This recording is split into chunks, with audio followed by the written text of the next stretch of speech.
There comes a moment in your life when the noise begins to fade.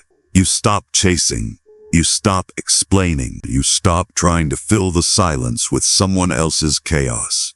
And in that quiet, a voice begins to rise. Not from your mouth, not from your mind, but from the very center of your being. This is the voice of the soul, long ignored, long buried, finally given space to speak.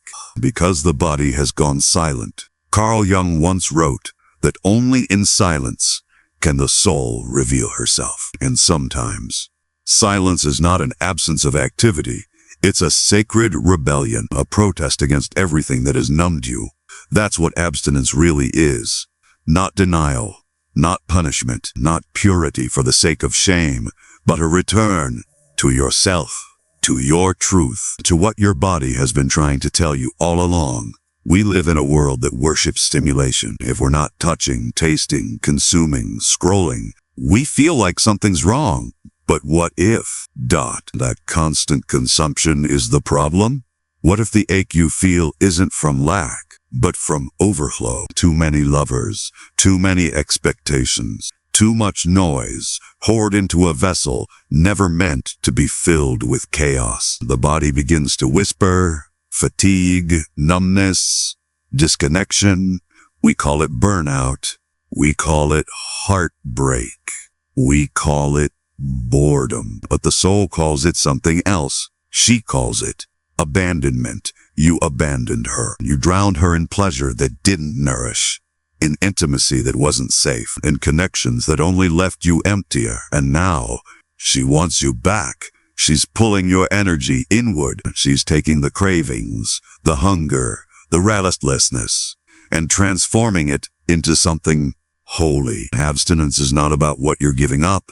It's about what you're making space for. It's the sacred art of choosing yourself over impulse. It's the stillness that follows when the body is no longer chasing stimulation. Morning, and the soul is finally safe enough to rise. Because here's the truth no one tells you, Kessel said. When you stop giving your body away so easily, you begin to hear what you truly need. And often, it isn't him, it isn't them, it isn't sex, or touch, or another fleeting high. It's you. You've been craving you, your own presence, your own approval, your own love. And the moment you begin to abstain, not just from sex, but from self-abandonment, you awaken something ancient, something sacred, something that was never meant to be diluted in the noise of the world. The soul speaks, and you begin to remember who you were before the world taught you to forget. There is something radical about saying no in a world that demands your constant yes. No to instant gratification. No to counterfeit closeness. No to the lie that you must be touched to feel loved. Because abstinence is not a weakness, it is a portal. It is a portal, a conscious withdrawal from what depletes you, so you can begin to feel yourself again. Carl Jung understood the power of withdrawal. He called it enantiodromia, the emergence of the opposite. When one side of you has been overactivated for too long, your psyche demands balance. If you've spent your life giving, overextending, dissolving into others to be accepted, then the soul will begin to crave the opposite. Solitude, silence, stillness. It's not loneliness. It's a return to your inner temple, to your untouched core, to the part of you that was never meant to be sacrificed for temporary validation. And here's the paradox, Rick Sagland. The more time you spend alone, the more whole you become, not because you are hiding, but because you are remembering. You begin to realize, not every hunger must be fed, not every desire must be acted upon, not every connection is sacred, because there's a difference between being desired and being seen. There's a difference between being touched and being felt. And until you have learned to feel your own presence deeply, every other presence will feel like a distraction. So you choose silence over chasing. You choose self-devotion over self-erasure. You choose to feel the ache fully, without numbing it with a warm body or a late-night text. And in that ache, something magical happens. You begin to transform, because the truth is, as we doubt, When you remove the noise, the soul doesn't just whisper. She sings. She begins to create, to dream, to lead. You stop obsessing over who isn't calling and start hearing the call within, that sacred inner voice that says, Kerseland, you are not empty.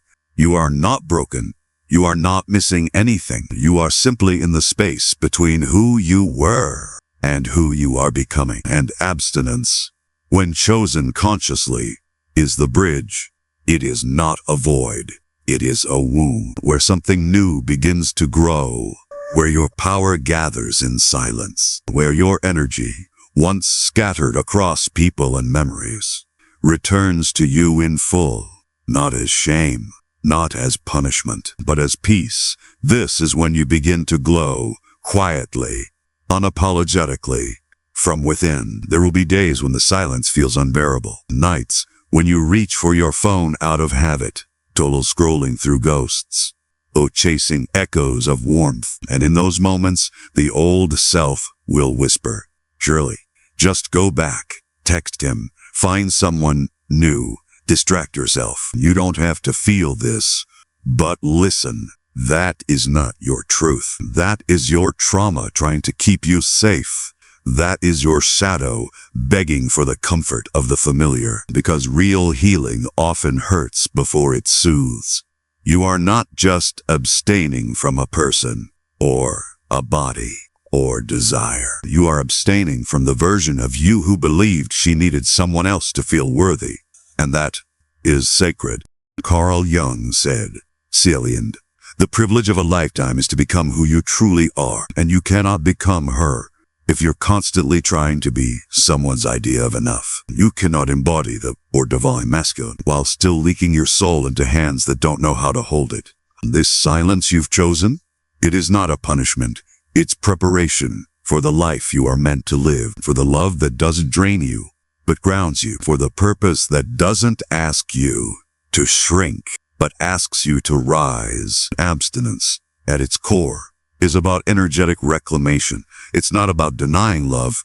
It's about becoming love, so whole in yourself and so rooted in your truth, though, that you don't chase, they recognize. You don't beg, they return. And if they don't, you don't collapse, because you are not empty. You are full, overflowing with the wisdom of every moment you chose yourself, when it would have been easier not to. And in that fullness, something shifts.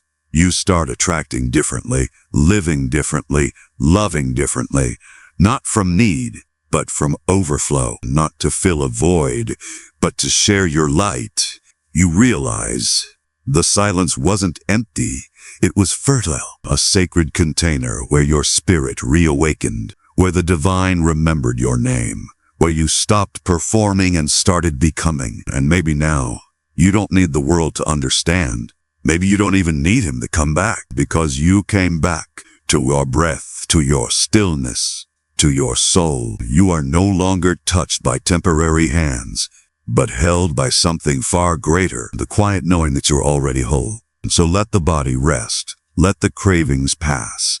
Let the past dissolve, because when the body goes silent, the soul doesn't just speak, she roars.